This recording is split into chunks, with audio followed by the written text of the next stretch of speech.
Drop it.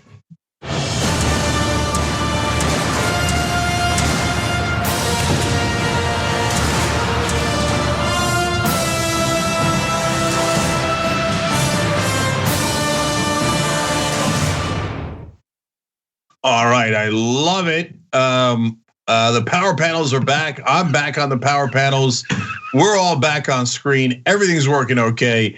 So Cenk Uygur, John Iadarola, and Erin Ryan, who's now a columnist for the Daily Beast, and of course the host of Crooked Media's Hysteria. So welcome. Thanks for having me. Absolutely, John. You look better in person than in drawing. Some people don't photograph well. I don't art well, apparently. Yeah.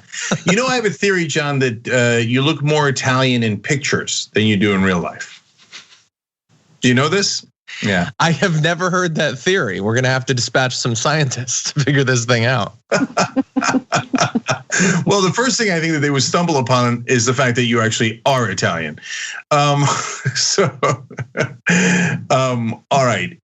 So we got an exciting show for you guys. Of course, it's a power panel. It's always time for madness in America, as long as right wingers are around, and they certainly are around and causing trouble. But the left wing is also fighting back, which is what we do on this show. So we've got tons of amazing stories for you guys. So without further ado, let's get to it. Let's go to the birthday boy himself. Oh, I just said it. It's John Iadarola's birthday. We're a little John obsessed today. People have been, yeah. Yes. Thank John, you. Okay, before we go to the stories, this is the worst question, but how old are you now? I'm 38. That's unbelievable. I am. In my mind, you're still a child. Mine too. My wife's too. I'm pretty sure, actually. Not like a literal one, but young. Yeah. Here's what we will not be doing: asking Erin or my age, particularly my age. Okay.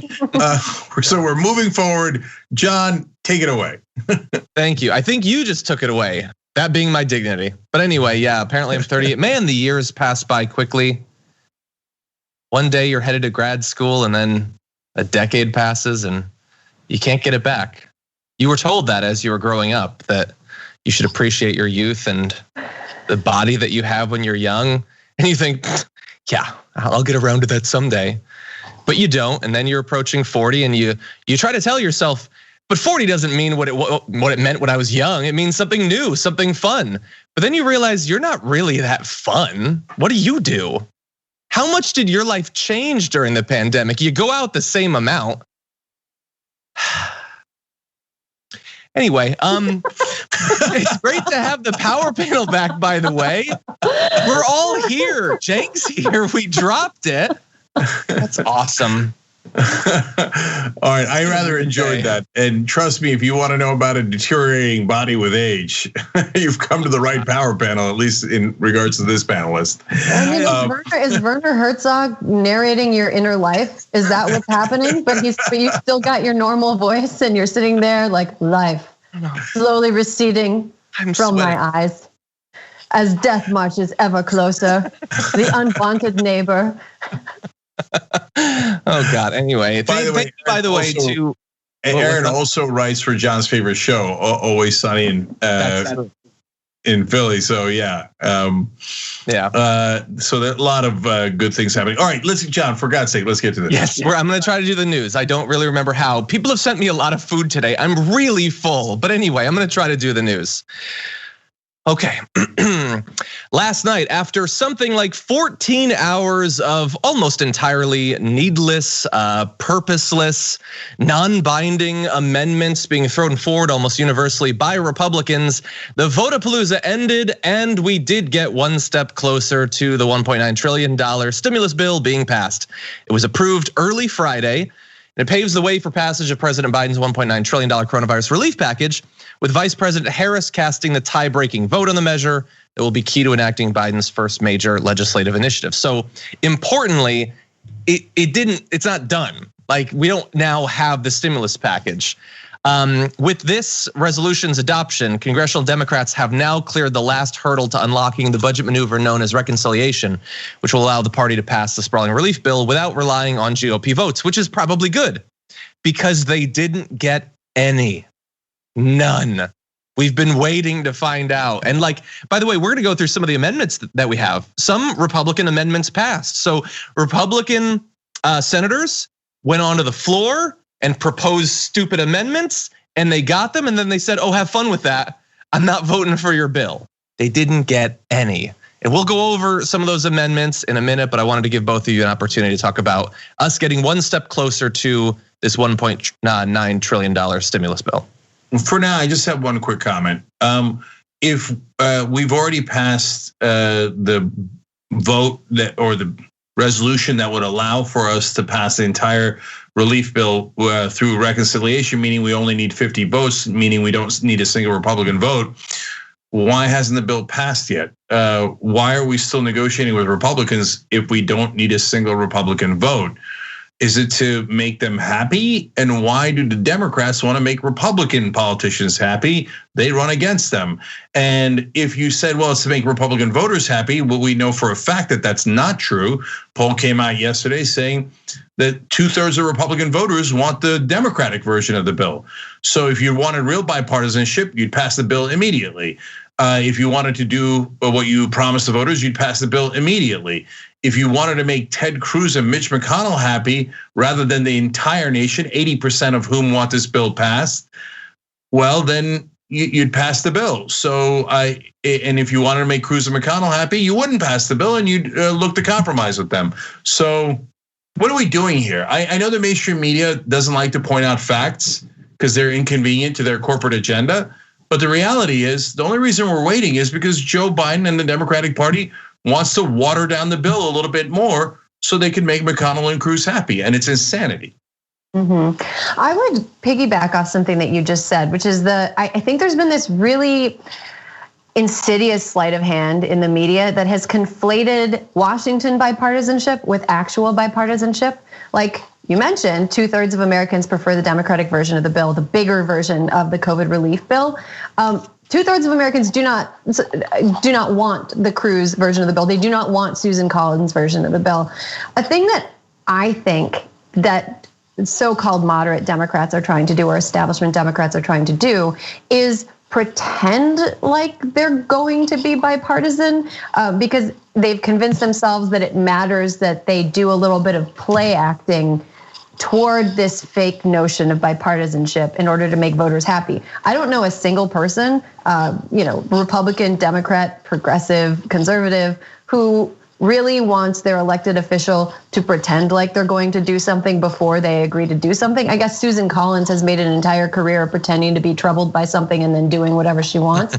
But I don't understand. I agree with you. I don't understand why the urgency in this mandates that it be done yesterday, and it's not. And I think it also speaks to a complete disconnect between people who are working in Washington and the average American. I don't think most of these people shop for their own groceries or know how much a gallon of milk costs. Yeah, 100%. And so look, they still have to write the bill. They have to get all the details hammered out and everything. There is still plenty of time for them to negotiate with themselves because as we've talked about, they don't need to negotiate with the Republicans at this point. And it's been demonstrated to them how pointless it is because the Republicans aren't going to sign on no matter what. But they have to get this done by March 14th. Some boosted jobless benefits will expire then, and they have indicated that that's when they think they will pass the bill. So it is more than a month away still. And as I talked about on the damage report this morning, the debate that was had about 1,400 versus 2,000, it's pointless to go over that again. Let's say that devil's advocate, they always meant that it would be a total of 2,000. It should have been on January 3rd. It should be 2,000, and we're just gonna finish the job of 2,000. Well, it is very notably not January 3rd right now, and on March 14th, it's gonna be even less January 3rd than it was today. And so if you think that people deserve $2,000 on January 3rd, What about all of that time? What about the 6 or 7 weeks it'll take before they finally get the stimulus?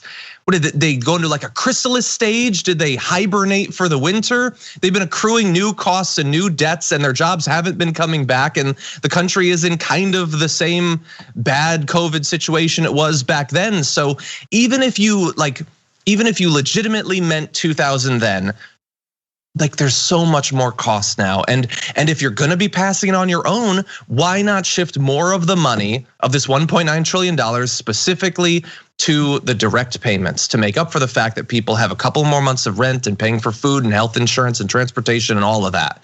So it's just frustrating to see that like we're not accounting for any of that. We're supposed to be so happy with this number that was negotiated a couple of months ago, and the smaller version of it still remains. And I don't understand why Democrats can't over-deliver on this. They have the votes. I mean, unfortunately, Kamala Harris is going to have to treat the Senate like it's a baby that she's babysitting, crying every 2 hours. She has to go down to the Senate and cast a tie-breaking vote. But Democrats have the votes, and what they could do is actually make these payments bigger, so give people an upside surprise, give people more of a reason to not vote for Republicans, not vote for people who are going to further choke them.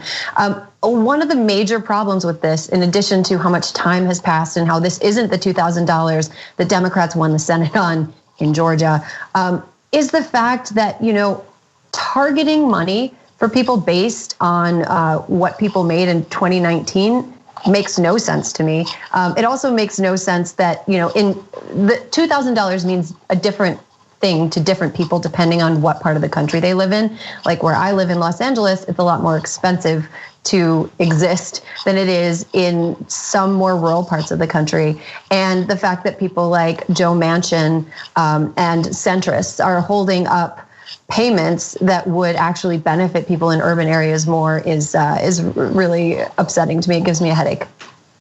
Yeah, look, they force us to question their intent or intelligence.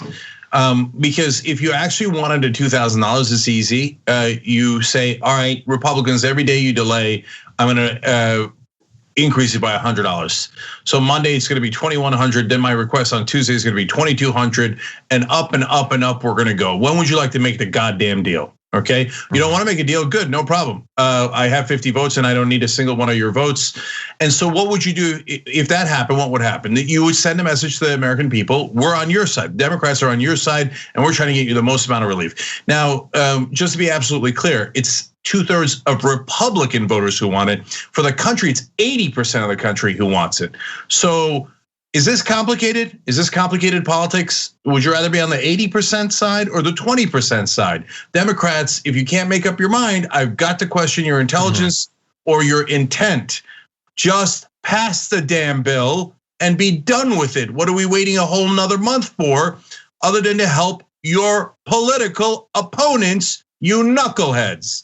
Okay, Jesus Christ, let's get on to the amendments. Exactly. Okay, so amendments that passed, and we are not going to go through all 500. That should probably go without saying, but here are some that I thought were worth talking about. An effort to block stimulus payments to undocumented immigrants actually passed, with 8 Democrats in the Senate voting in favor of it, as well as an effort to overturn Biden's blocking of the Keystone XL pipeline. Manchin and Tester among the Democrats voted in favor of that. These are, as I noted earlier, these are non-binding amendments, but I think it's still worthwhile to know which Democrats are in favor of this. And as of right now, that is supposed to be a directive for the writing of the stimulus bill. Amendments that failed include something to stop the packing of the Supreme Court. Has a lot to do with the stimulus bill. Blocking stimulus checks to inmates, because America will never get tired of demonizing people who are locked up, and banning a federal tax on carbon. So a lot of this is just trying to send a signal or being able to say that you pushed for something, but some of it did actually pass. And so at least in theory, it could affect the final writing of this legislation. All right, I remember the Republicans complaining 1,000 times about, the Democrats are putting irrelevant things into a bill. Wait, what does Keystone XL pipeline have anything to do with the COVID relief?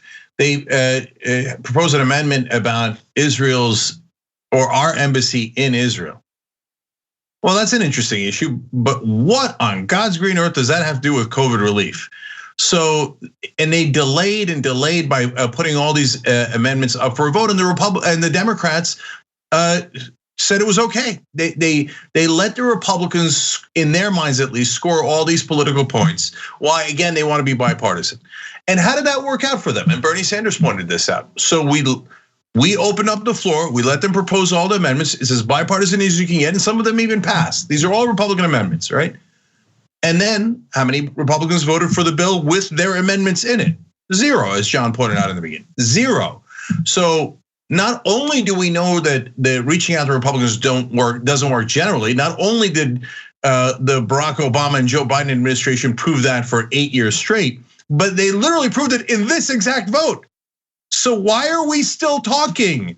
As soon as they give you 0 votes on a bill that you allowed them to propose 14 hours of amendments on, you go, well, hey, mission accomplished.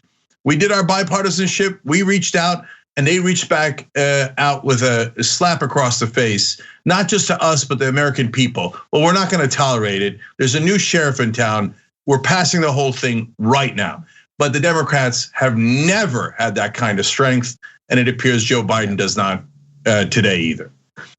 I mean, if they're non-binding resolutions, why don't they just whisper them into jars or put them in a like those light up paper bags that look so pretty at some holidays? It just, to me, it seems like it's like you're having a wedding. I just had a wedding. Having a wedding is not great, not fun until you actually get to the day. But it's like having a wedding. But let's say you have a mother-in-law who wants to dictate everything that happens at the wedding. Nope, we're not having any meat. Nope, we're having a cash bar. We're doing this. The colors are this. The colors are this. And then she doesn't show up. That is literally what Democrats are doing. They're letting their bad mother-in-law plan the wedding, and she's not coming anyway. Just do what you want. Plan your own wedding. It's your day, guys. You're in charge, guys and girls. You're in charge.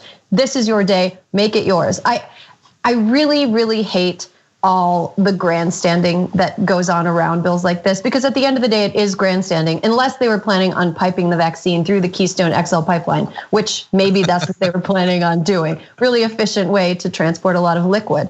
But the thing is, like, what is happening now is people like Tom Cotton have gotten a chance to appease lobbyists, appease big donors by saying, well, I made an effort to do this thing, and it is at the expense of the American people. People need relief. Like I said, people need it yesterday. People needed it on January 3rd. People needed it last year, and it hasn't come to the degree that it should have. And this is what they're doing with their time. This is what they're doing with time that they are being paid for by the taxpayers. It's gross. This is exactly why people hate politics. It is people grandstanding on the taxpayers' dime when what we need for them to do is govern and get people what they need.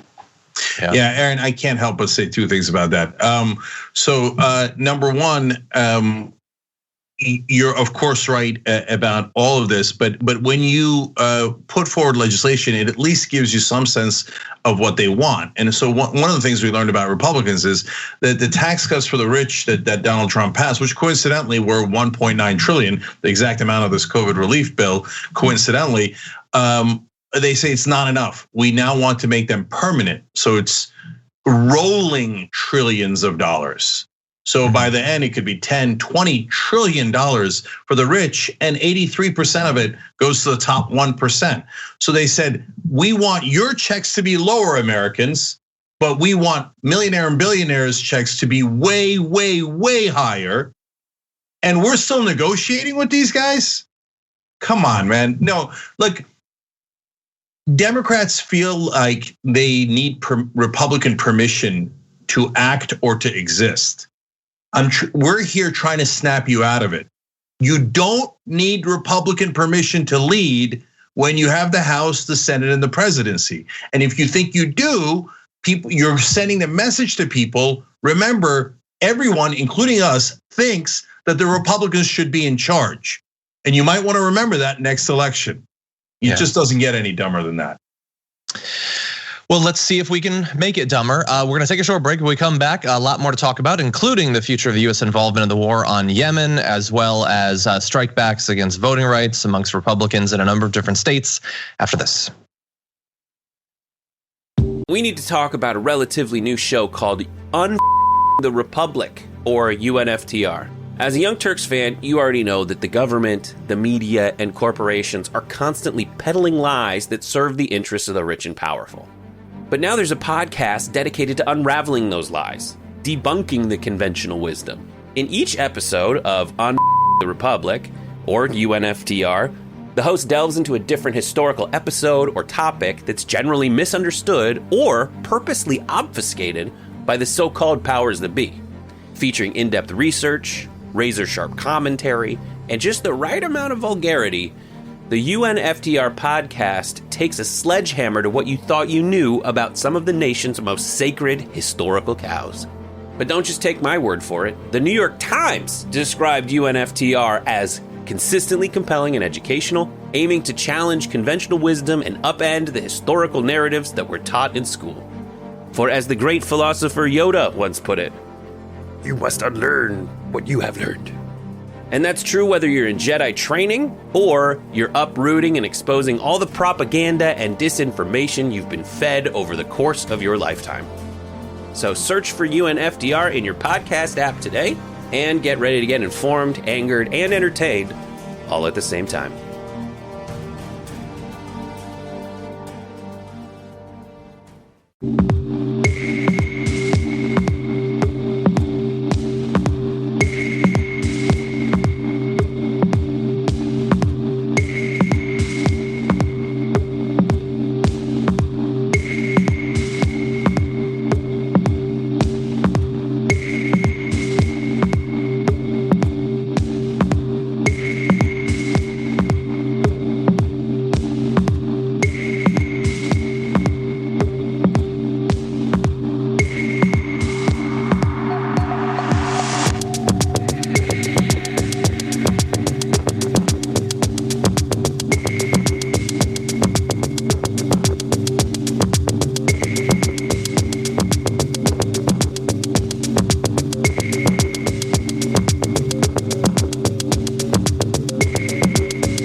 Back during the break, a couple of programming notes for you guys. Anna's not on the show today, but she is on, if you're in LA, she's on The Issue Is with Alex Michelson at 10:30 p.m. Pacific time. And that makes sense because it's in LA. So if you want to get more information about that, just remember tyt.com/notice. So whenever you go to, if you sign up through tyt.com/notice, whenever we're in your neck of the woods or we're making an appearance anywhere, we'll send you a note about it. On Sunday, Brett's doing the Sunday stream on Twitch. That's at twitch.tv/tyt. It's at 3 p.m. Pacific, 6 p.m. Eastern. And that gives you a behind. Oh, that's fun. That graphic's great. A fun behind the curtain look at how he prepares for our Monday morning production meeting and main show. And of course, he's a senior producer here and puts that together. Common Room's on Twitch. A lot of things are happening on Twitch. That seems to be clear. That's at 9 p.m. Eastern, and that's with Brett. Oh, Edwin's gonna be on. You guys are gonna love Edwin. Edwin's our stage manager, the laughter that you often hear, and the guy we always check with because he's the smartest guy in the room. So you'll get to finally see Edwin. Asher, one of our producers, and Craig, the other guy. Oh my God, what a fun time! I'm gonna watch that. Okay, 9 p.m. Eastern. That's tonight on twitch.tv/tyt. Craig's the other stage manager and the other laugh you hear from time to time, and the other guy we check with. All right, Theater Goddess writes it in the members section. Today's the day I learned I'm 6 days older than John Iadarola. Could have done without the existential, depressing ramblings and getting old. Toss a coin to your progressive candidate. Says, to be fair, I shop for my own groceries every week, and I'm never able to remember from one week to the next how much a gallon of milk costs. You know, thank you for saying that, because I swear to God, I've thought that since George H.W. Bush. So I know how much Coke costs. I buy the little mini Cokes, and 3 of them at grocery store Ralph's here in LA. 3 of those 6-packs are $10. So I always think that's a good deal. So I grab as many of those as you can, and that's how I got to be this size. But anyways, Jan writes in, I don't care what anyone says. I love the graphic, and having Cenk drop it is the best. Why, thank you, Jan. I appreciate that you appreciate it. We're on the same wavelength. Whoa! Breaking news. Lou Dobbs' show has been canceled by Fox News. Look at that. Jeez, Lord mercy. No. We'll look into that more. Okay, What God. is on date night now? That is kind of a funny thing to look at.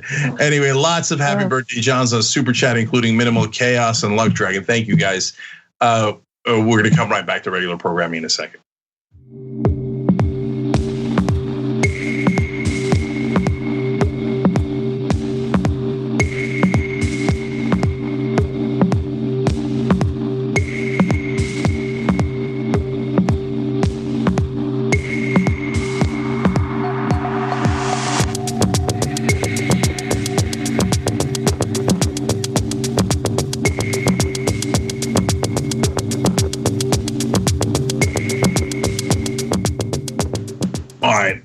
Back on TYT, Cenk, John, and Erin with you guys. Lots of news. John, let's do it. Let's do it. Sorry, I was gonna type something on Twitter to own Lou Dobbs. Anyway, let's talk about this then. One of the big foreign policy related goals for the incoming Biden administration, for many on the left, was an end to US involvement in the Saudi war on Yemen. And apparently that's where we're headed. Take a look at this.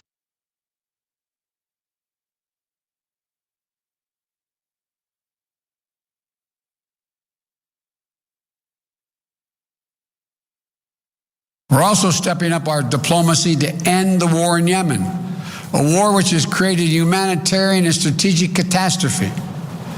I've asked my Middle East team to ensure our support for the United Nations-led initiative to impose a ceasefire, open humanitarian challenge, and restore long dormant peace talks. This war has to end.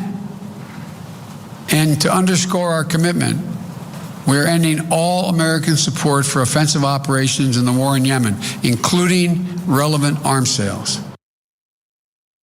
And this is, of course, important because many Yemenis have been killed, over 100,000 killed, literally millions displaced, both inside and outside of the country.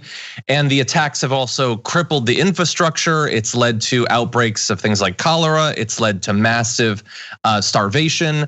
And so one of the worst conflicts that we were involved with for far too long, all throughout the Trump administration, started under Obama, but he never did anything to stop it. And in fact, escalated by giving ever increasing amounts of weapons to the Saudis, which we now will also be freezing arms sales to them. So that's certainly something.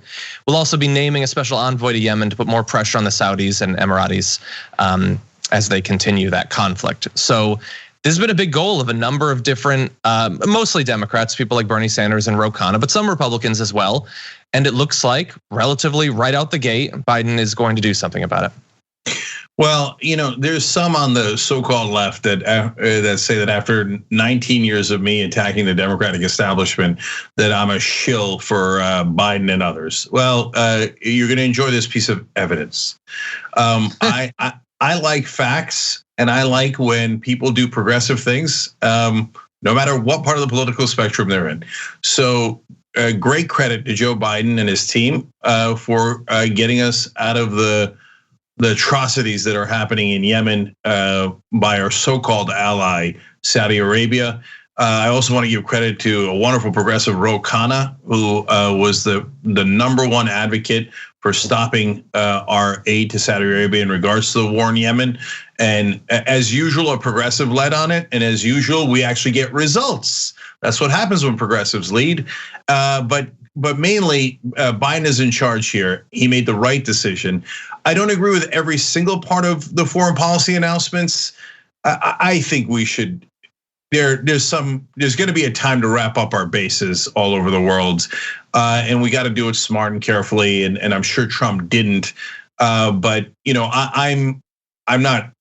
I don't agree with interventionism as the Democratic leadership normally does, and probably as Joe Biden actually believes. But for the moment being, most of these announcements were very good to great, and the Yemen announcement in particular was fantastic and welcome news, and I'm very happy to see it. I think I was prepared to be disappointed with Joe Biden in when it comes to international affairs, and I agree. This is great news, and it happened right away. It was clearly a top level priority for him and his foreign relations team.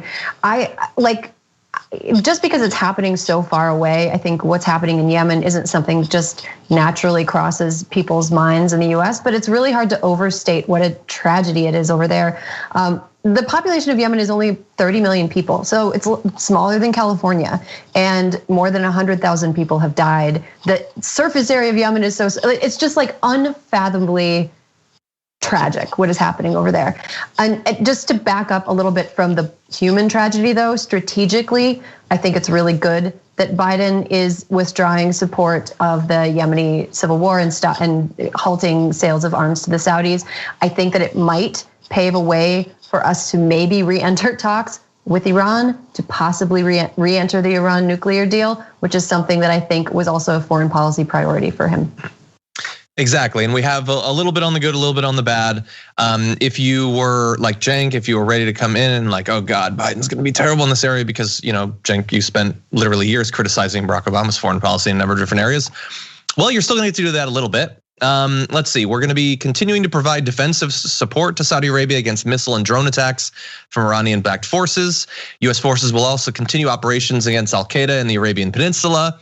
And let's bear in mind that pulling out of the Saudi war on Yemen is not pulling out of Afghanistan, pulling out of Iraq. There's still a lot over there that has to be dealt with. But as Erin alluded to, the Biden administration has stated its intention to re-enter the 2015 nuclear deal with Iran.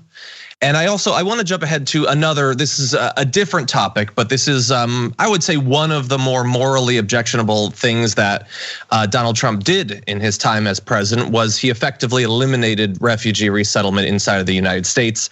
Biden says that in order to rebuild American moral leadership, they're going to be restoring the US refugee program and announced an executive order that would raise the number of refugees accepted into the US in the first fiscal year of the Biden-Harris administration to 125,000, which is actually, by my calculations, exactly the same amount as was in the last year of the Obama administration, plus the last year of the Trump administration, because he had cut it down to just 15,000 individuals. So yeah, a little bit more good news.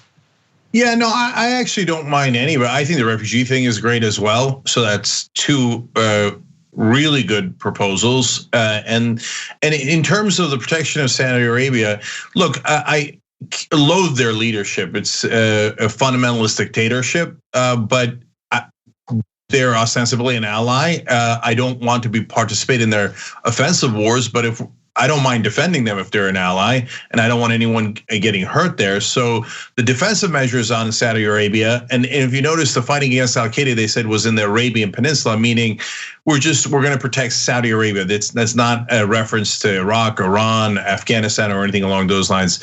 So I didn't see anything particularly offensive in that portion either.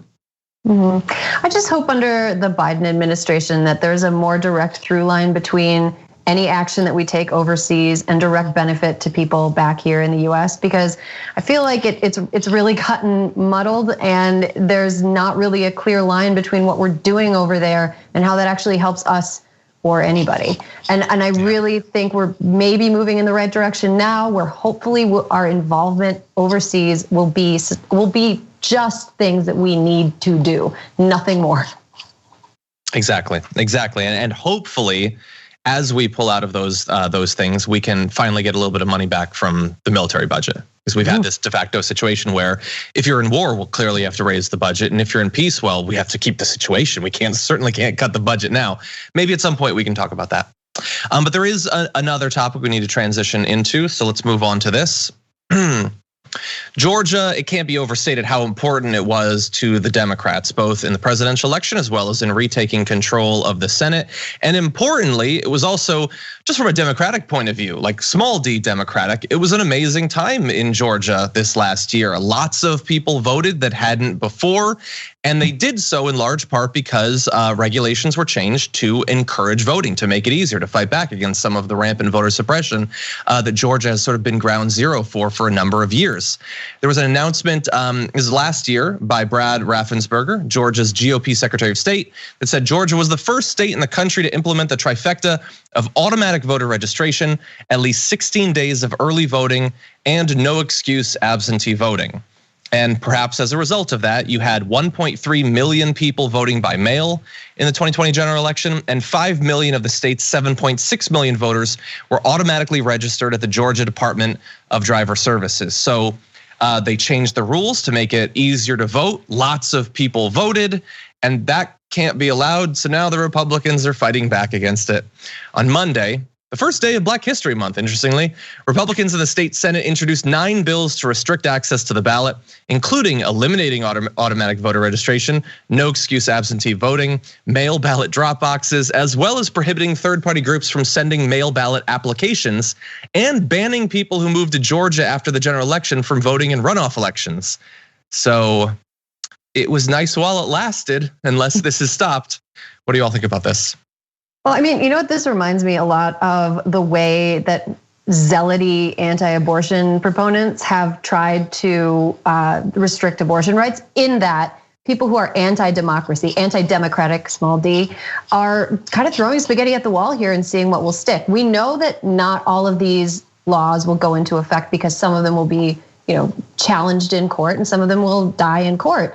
But I think a lot of these are going to make it to a Supreme Court that has a demonstrated track record of being hostile to voting rights. So some of these are going to be declared constitutional eventually, even though some of these are going to be struck down and die in the courts. So my big concern is not just what's going to happen in 22, but what's going to happen moving forward in our democracy. Now that Republicans have placed conservatives at all levels of the federal court system, including the Supreme Court, I'm really concerned that a lot of the more crazy laws that they're proposing are actually going to stick.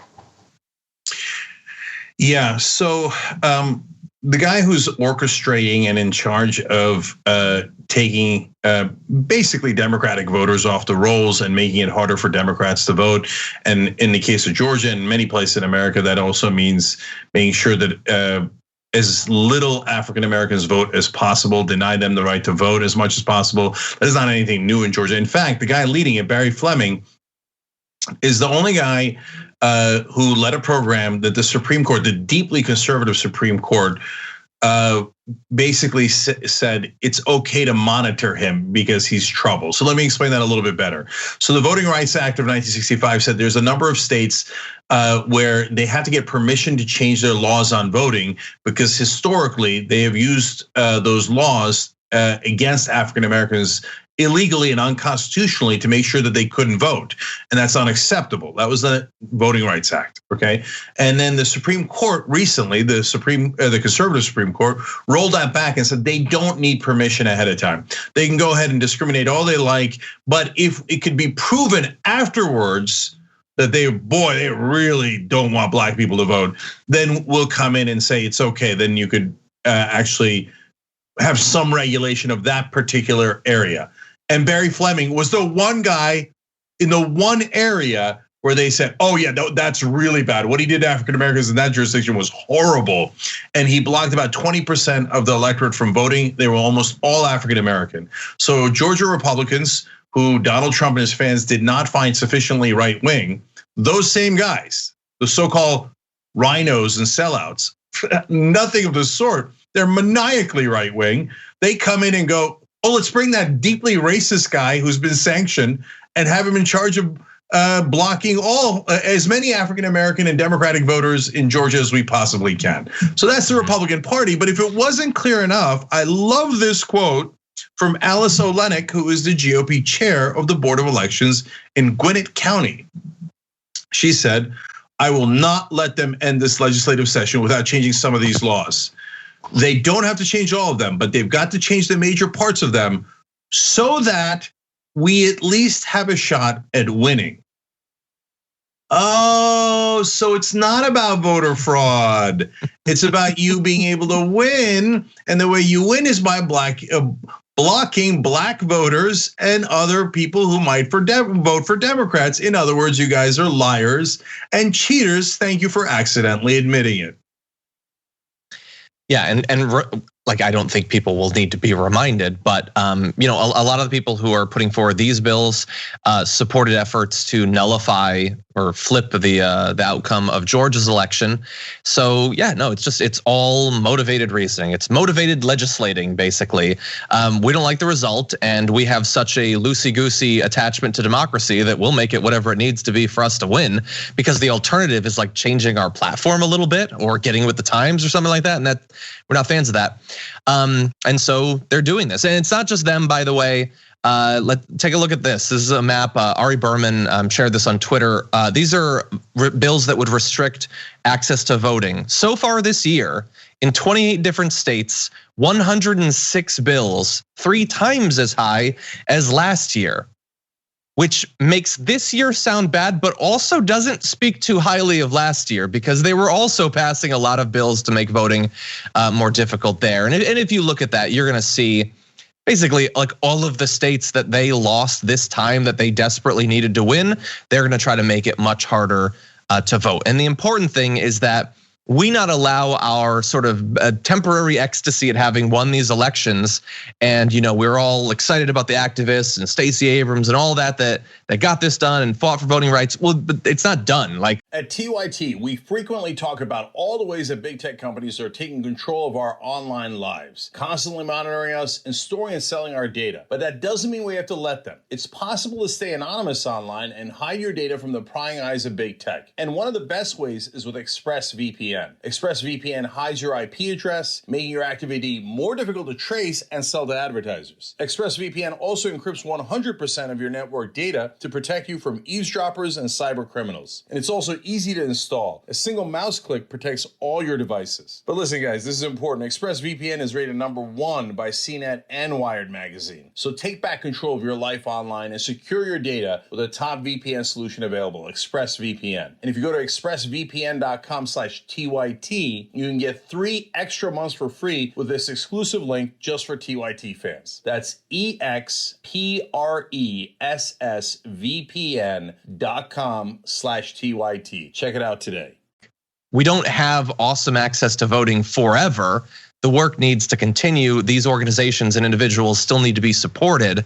And you can bet your, I don't know what I'm allowed to say here. You can bet your ass, I think you can say that, that the Republicans are going to be continuing this crusade against democracy into the midterms and beyond. And we have to be just as vigilant as they are aggressive in pursuing an effective end to democracy. And one thing I do want to add is that when I take a look at attempts to make it more difficult to vote without showing up in person, one thing that I think kind of gets lost in this is that directly makes it harder for women to vote also, especially women of color, because a lot of times women who are voting also have caretaker responsibilities. The election day isn't a federal holiday. Sometimes it's hard for people to take off work, figure out someone to take care of their kids. This is something that can be construed as an attack also on women, specifically women of color who want to vote, but maybe it's not as easy for them. Yeah, in Arizona, the Republicans have introduced at least 34 bills. That's just in one state to take away voter rights. They want to wipe out hundreds of thousands of voters from the voter rolls, and they want to end mail-in balloting for 3.2 million people in Arizona. They don't want you to vote, and it's very clear. It's not just that they don't want Democrats to vote. They are trying to limit voting rights across the board, specifically mostly towards African Americans, and obviously they're trying to do their best in targeting Democrats overall. But the main drive is just we want less people to vote. Republicans do a great job of doing voter turnout. We always turn out. For the mythical, magical abortion issue that Republicans are never going to do anything about because they want us to just keep turning out for that. So we do voter turnout amazing, right? So for everyone else, we just want to make sure you don't vote, don't vote. We hate democracy. We invaded the Capitol and tried to end democracy through violence. What part of we hate democracy did you not understand, right? And so look, I have a controversial opinion on this. Which is that I think the blue states should do whatever the red states do. So if they block, Democratic areas from voting by limiting, for example, voting booths, I do the same exact thing in blue states, only to Republican areas. So, like Maricopa counties, they've greatly reduced the number of voting booths because they think it's more democratic. Okay, great. Wherever I have Democratic legislatures and governors, I would go in and say, oh, look at that. A huge Kevin McCarthy's district is in California. There would be nary a voting booth in his district in the Republican areas if I was in charge. And why? Do I like that? Is that fair? No, I would do that until what the Republicans would do? They'd do hearings, they'd get all over TV, they'd cry and cry, oh, they took away our voting votes. They won't let us vote. Okay, great. Now let's go sit down at the negotiation table. Let's talk about what you're trying to do in Georgia and Arizona. Because if you want to cry about it, well, let's talk it through and talk about how evil you are and how much you hate democracy and how I can prove it in other states. But if you don't fight back, all there is Democratic complaining without actually doing anything about it. I mean, you bring up Arizona, and I think that's really interesting because Arizona, for the first time since I can remember, has 2 Democrats representing it in the Senate. One of the major blocks between the Senate, the federal government, and passing a law that would provide federal protections to voting access is Senator Sinema, one of Arizona's senators, who is against eliminating the filibuster. If Democrats could eliminate the filibuster, they could pass the John Lewis Voting Rights Act, and they could actually enshrine at the federal level access to voting that is fair for people across the country. But it's one of those like brain-bendingly stupid political moves that one of Arizona's senators is endangering her political future and her party's political future for ? I don't know. Yeah. Well, we've got more news to get to, but we do have one more break. So everyone stick around. We'll be back in just a few.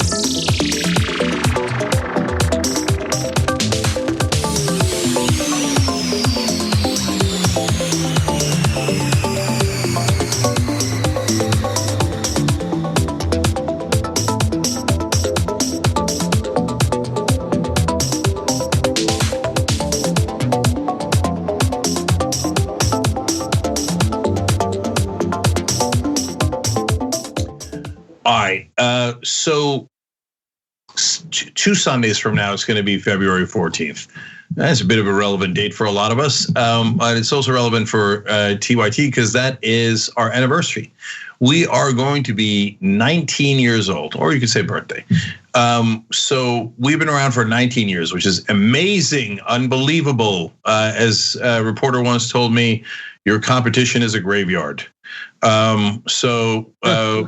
Now we made it that far thanks to you guys. Since that's a Sunday, we're going to celebrate it on Monday, February 15th. So me, Anna, John, JR, Aaron, Dave, Steve, Ben, Brett, we're all going to be here. We're going to do the regular show. And then, of course, on top of that, we're going to do at 8 p.m. Eastern, this special for you guys, where we're just going to goof around and have a lot of fun and talk about the old days. So if you're a Young Turks viewer, my guess is you'll absolutely love it. And don't worry, it's not like last year. There's no fundraising. Okay, we're just having fun. Keeping it real. That's what we do. Okay, here we go. We're going to Twitch. Oh my God, I see the emojis. Oh, those emojis are disastrous of my drawing of John. It has begun, and it's a plague upon the land. Let's just be honest about it. It's just it's something, man. I want to get it framed in the studio. Yeah, Brett, I don't know if you can take a shot of it and put it on screen, but anyway, twitch.tv/TYT, you guys can see it. C Missile gave 1,000 bits. Thank you. Dragon's Song Yes says, welcome back, Cenk. I missed you, but I'm excited to read your book soon. Happy birthday, John. So shout out to both of us.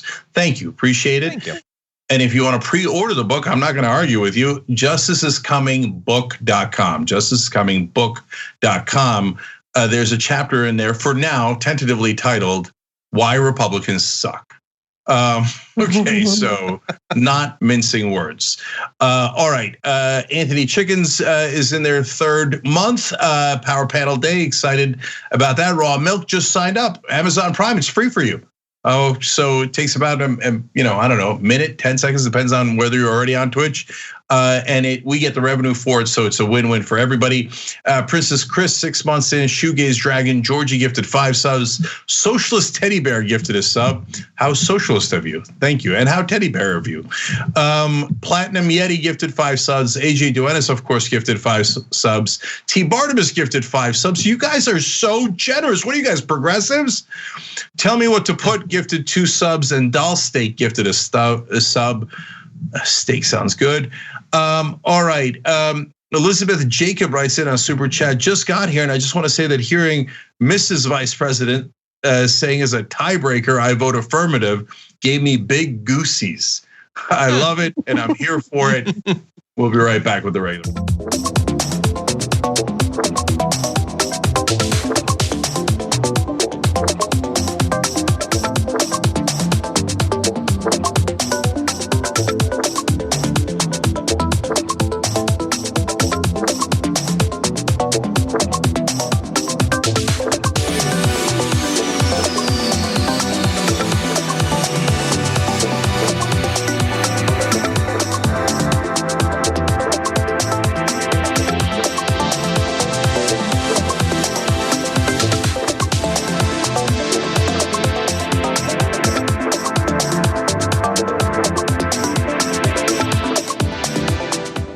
Back on the Young Turks, Cenk, John, and Erin with you guys. I am going to read 2 comments here from YouTube Super Chat. Varushka Franceschi writes in, can you please have Erin on more often? She always brings up things no one else does and articulates her views beautifully. Oh, that's so nice. That is, it's very nice and very true. And then Kimberly McNaught says, Fox canceled Lou Dobbs. Happy birthday, Dragon Daddy. I mean, he's not even the top 5 of ones that I hate the most, but I'll take it.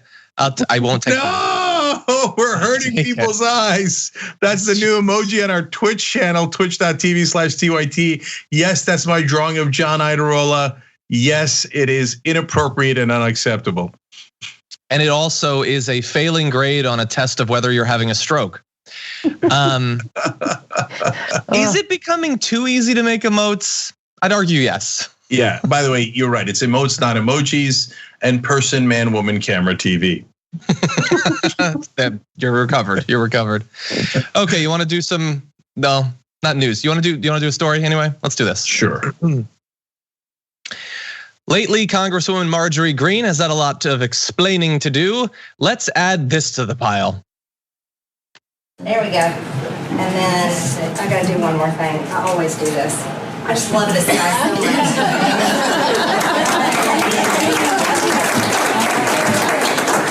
He's calling. Kind of go behind the podium. Yeah, he is. He's fantastic. This guy right here is great. Standing up in there in the mucky swamp. Diane always has him in the mucky swamp. Yeah. But it's amazing. I don't understand. Does this happen at political rally? Cenk, you held things like that. It's not. I knew anything like that. Erin, what were you going to say? I was going to say how dreadful, how utterly dreadful. That's the only word I can think of when I think of this. The second thing I think is this like open mic night at Hitler's retreat? Because it's just as painful as an open mic night in a pre-pandemic Manhattan basement. There's a bunch of guys looking at their phones, telling jokes that are also about comedy. Nothing is funny. This is horrible, horrible. We need to stop making people want to be funny because people like Marjorie Taylor Greene try it and it hurts me. It hurts me in my soul. Yeah.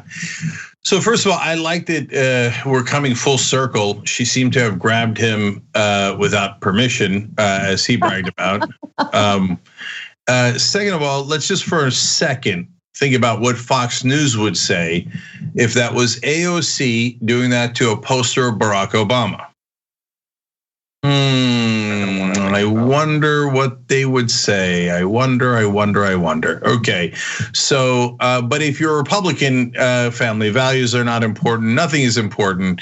Let's just go for it, right? And they think that's so scandalous. Oh, she wants to grab his genitals. Oh, it's so great. She's so wonderful. But by the way, there is something symbolic there as well, which is now kissing his proverbial ass is not enough. Now we're going to the front. Okay, and so that is a way of showing fealty, and I'm not. This is not a gender thing, because most of the people that live inside Trump's ass are men, like Matt Gaetz and Lindsey Graham, etc.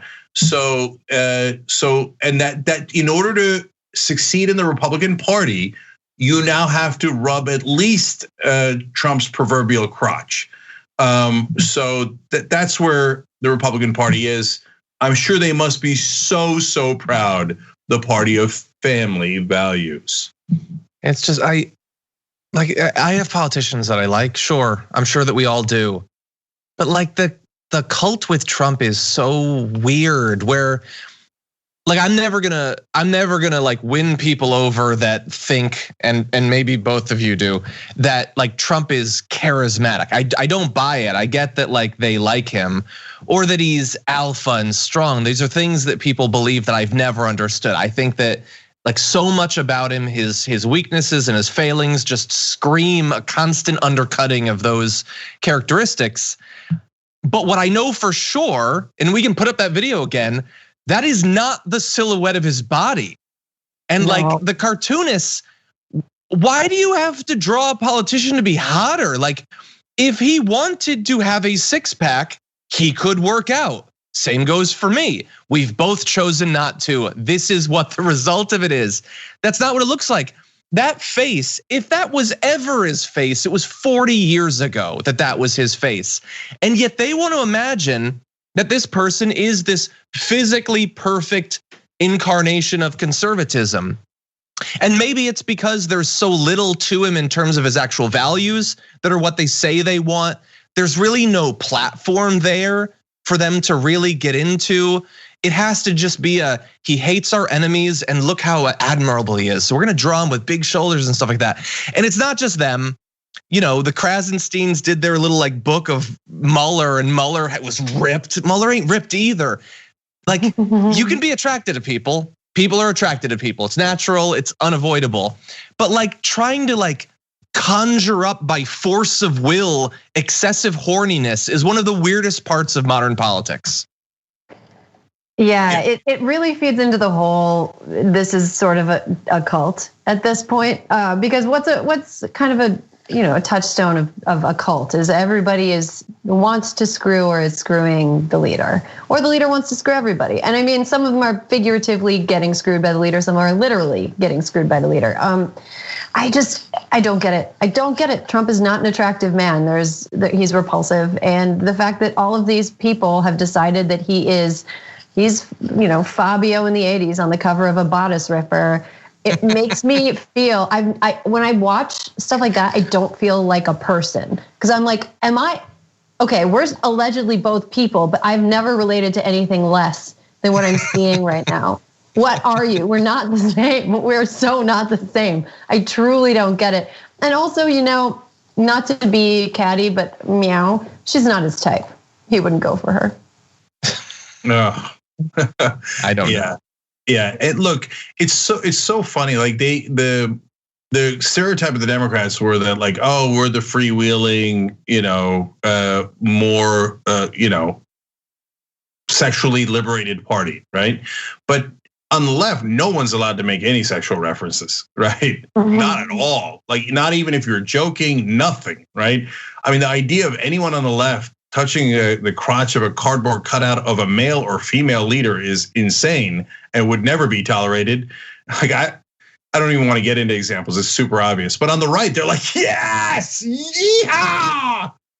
Like, yeah, yes, I agree with you guys. I don't understand the obsession with Trump or let alone his genitalia. But I understand at least a little bit of why they like Trump as a fighter for them, because they feel like, oh, he's saying the things that I think, including the terrible things, and he doesn't care what anybody thinks. And I like that he's just as bigoted as I am. So I get that part, right? But back to Marjorie Taylor Greene. She also said in that speech that Democrats are the un-American party. Again, as usual, Democrats get outraged by that and blah, blah, blah. I'm not outraged by it at all. Okay, that's her opinion. My opinion is Republicans are un-American, and I have overwhelming evidence to support what I'm saying, including the fact that they just invaded the US Capitol and attacked our democracy and tried to destroy it. So by definition, that makes you un-American. And those are the people that Marjorie Taylor Greene in specific was cheering on. So her talking about people being un-American, hilarious. I don't know anyone more un-American than Marjorie Taylor Greene. And then I'm never going to let the Jewish space lasers go. And at every conference until she specifically apologizes for it or says, yes, I believe it. And this is it apparently. So and by the way, Marjorie Taylor Greene would take this as evidence. I read it. There's no question about it on Facebook. She did a post. In fact, I went back and reread it today because it's so nuts, and I wanted to be 1,000% sure.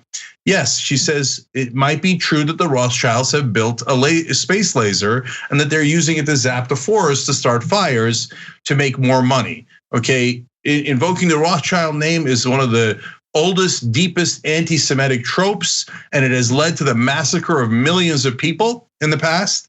And so if you're talking about a Rothschild space laser to make money, and by the way, get people killed, that's how she started the Facebook post, you're a very dangerous person and you're a lunatic, and every reporter should ask you that every time until you disavow your horrific anti-Semitism, you un-American piece of crap. I mean, I also think that let's just think about this. If Jewish people are doing all of the things that people like Marjorie Taylor Greene and the brainworms that dictate everything Marjorie Taylor Greene says, let's say they're doing all those things, who would have the time? How would the Jewish people have time to run Hollywood, to set up a space laser, start wildfires? How are they controlling the media? Gosh, I mean, if they're really doing all that, we should be impressed instead of mad, because that's a lot. That's a lot of work. Aaron, it's all science. Sorry, John. So if there was a secret cabal of people who were controlling our government and building space lasers and had the power to do all of this, you know what they would do instead of randomly starting forest fires for like a really complicated plot to maybe make a little bit of money? Instead, they would print trillions of dollars, maybe at a place like the Federal Reserve, and then they would transfer it to the people who are actually running the country, like maybe corporations. Oh, right, they did do that. And it wasn't the Jews, it was multinational corporations that actually give money to politicians. Their backgrounds are all very diverse, congratulations to them. Okay, it is not about a race or an ethnicity or a religion. It is about the fact that people who pay our politicians bribes then get them to literally print money for them to the tune of trillions of dollars. That's how you would do it, because that's a way easier way to make money. Duh. So Marjorie Taylor Greene gets partial credit for that answer. Is that what you're saying? That's pretty good. Unfortunately, Cenk, I think we're probably out of time. I see. Okay, sad day. All right, and you got to check out Erin Ryan on Crooked Media's Hysteria podcast, and she's a columnist at the Daily Beast. So make sure you're reading her over there. Obviously, the damage report is now at this point a little bit legendary. John is the dragon daddy over there, and it is his birthday. I feel like, well, I was gonna say you don't know him anything, but just check him out. He's really good. Thank you. All right, much love, guys. I'm coming back in the next hour with J.R. Jackson and Adrian Lawrence. We have more disaster stories, including from My Pillow Guy and Laura Ingraham. Wait till you get a load of the new insanity they have planned for you. We'll be right back. Thanks for listening to the full episode of The Young Turks. Support our work, listen ad-free, access members-only bonus content, and more by subscribing to Apple Podcasts at apple.co/TYT. I'm your host, Cenk Uygur, and I'll see you soon.